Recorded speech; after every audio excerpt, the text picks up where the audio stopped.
equals the morning of May 27, 1940, dawned gray over Ramsgate Harbor. The sea smelled of salt and diesel, the gulls circling above oblivious to the storm gathering across the channel. Thomas Hartley, a weathered fisherman with 30 years on the water, stood on the deck of his small trawler, the Anne Marie. The radio sputtered with orders. Civilian vessels were needed for a desperate mission to rescue thousands of British soldiers trapped at Dunkirk. Hartley's hands trembled slightly as he gripped the worn wood rail. He had never faced war, only storms. But this call was different. "They need us, Tom," said his deckhand, young Peter Reeves, voice steady but eyes uncertain. The captain nodded, staring toward the horizon. Somewhere out there, men fought and died. His boat might be small, but duty was larger than fear. Equals. As the Anne Marie left Ramsgate, the channel stretched ahead like a sheet of gray steel. Dozens of small boats surrounded them, tugs, yachts, ferries, all bound for Dunkirk.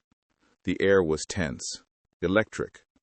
The Royal Navy destroyer HMS Maidstone signaled the flotilla onward, her sleek frame cutting through the waves with purpose. Thomas felt his stomach tighten. Aboard his tiny deck, the Union Jack fluttered proudly. "Steady on, Peter," he muttered, gripping the wheel.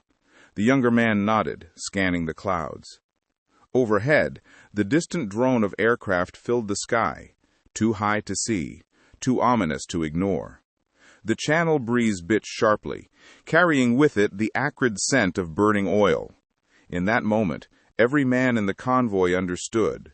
They were sailing not only toward a battlefront, but into the heart of history itself. Equals. By noon, smoke plumes rose on the French horizon, curling darkly against the sky. Dunkirk was burning. Through binoculars, Thomas saw ships aflame near the harbor, the beaches choked with dots that were men, tens of thousands of them. Soon the hum of aircraft grew into a roar. Stukas dived like predators, their sirens wailing, bombs splitting the sea into geysers of fire and foam. "Down!" shouted Thomas as explosions peppered the water. The Anne Marie rocked violently, spray drenching the deck. Peter clung to the railing, face pale but determined. Then, as quickly as they appeared, the bombers moved on, leaving behind the sound of cracking fires and distant cries. Thomas exhaled shakily. The war had found him. "Keep going," he whispered, eyes locked on the coastline. "We didn't come this far to turn back." Equals. As they neared the beaches, the scene was chaos incarnate. Rows of soldiers waded into the surf, rifles raised above their heads, shouting for help. Abandoned trucks smoldered along the shoreline, while the distant dunes shimmered with heat and smoke. Thomas maneuvered the Anne Marie through floating debris, guided by frantic gestures from uniformed men. "Over here! For God's sake, over here!" they cried. Peter threw ropes to the first group, pulling them aboard one by one, faces blackened with soot, eyes hollow with fatigue. A young corporal collapsed at Thomas's feet, murmuring, "We thought no one would come." Hartley gripped his shoulder. "We're here now, lad. Hold fast." The boat sagged under the weight of survivors, each face a reflection of exhaustion and relief. Above them, the sky rumbled once more. Equals.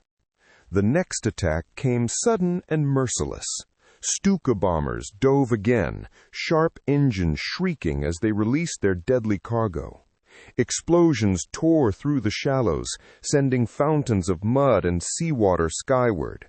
The Anne Marie pitched violently as a near miss rocked her stern. Peter shouted over the chaos, "Engines holding, Captain!" But panic spread among the rescued troops. One man leapt instinctively toward the sea, only to be hauled back by a comrade. Thomas gritted his teeth and spun the wheel, weaving between columns of smoke and sinking wrecks. Far ahead, the silhouette of a destroyer beckoned, a promise of safety. "Just hold her steady," he muttered, every nerve alive. The channel, once familiar and friendly, had become a field of fire and steel. Equals. By nightfall, the horizon glowed faintly orange. The fires of Dunkirk lit the sky like a cruel dawn. Thomas's arms ached, his throat raw from shouting orders over the roar of engines. Yet they pressed on, steering the Anne-Marie toward the waiting destroyer, HMS Ivanhoe. Searchlights swept across the waves, guiding the little ships through craters of steam and debris. "Mind the wreckage!" Peter cried. Their hull scraped against something submerged, but they kept moving. Finally, Navy sailors tossed lines across, helping transfer the injured. Cheers rose weakly from the survivors as they realized they would live to see England again.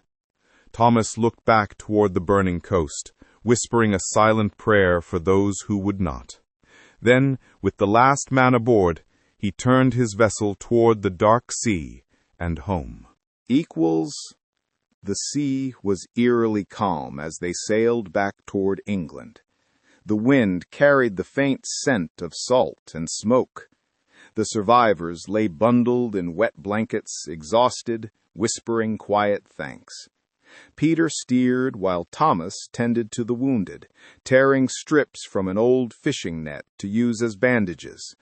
Over the horizon, faint flashes still marked the battle they'd left behind. One private murmured, eyes half closed, "You saved us, sir." Thomas hesitated. "No," he said softly, "we just brought you home." The channel, once a barrier, had become a bridge of survival. Each churning wave seemed to echo the same vow, never again. The silence between captain and deckhand spoke volumes of courage, fear, and the fragile line between ordinary men and heroes. As the sun rose behind them, the chalky cliffs of Dover came into view, brilliant against the pale morning sky. A cheer rose from the Anne-Marie's deck, hoarse and weary but heartfelt. Harbor patrol boats waved them in as church bells rang faintly from the distant shore. On the pier, Red Cross nurses waited with blankets and tea. Thomas slowed the engine, his heart heavy with relief. "We made it," Peter breathed, eyes wide. For a moment, all was still, until another flotilla appeared behind them, boats laden with more survivors, hundreds more lives saved. Thomas stood at the helm, his weathered face catching the morning light. He knew he had done his part, but war was far from over. That morning, as gulls cried overhead, history watched and remembered. Days later, the harbor was filled with boats scarred by shrapnel, their paint burned and hulls dented.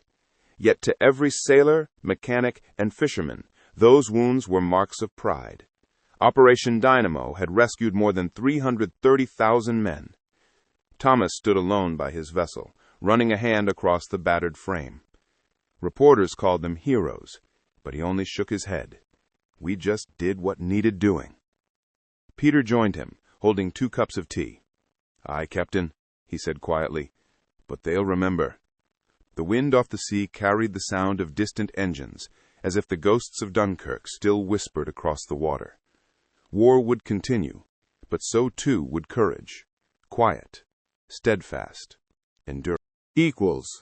Years later, long after the war's guns had fallen silent, the Anne-Marie rested in a quiet Kent harbor, her paint faded, but her spirit intact. Thomas Hartley, older now, sat on a bench overlooking the sea. A child approached, pointing to the brass plaque on the hull. "Is it true your boat went to Dunkirk?" Thomas smiled faintly. "Aye, lad, she was the last to leave." He gazed out across the calm channel, now glittering under gentle sunlight. The same waters that once swallowed ships and dreams lay peaceful again. Yet beneath that calm ran memories of courage, sacrifice, and the ordinary men who became rescuers of a nation.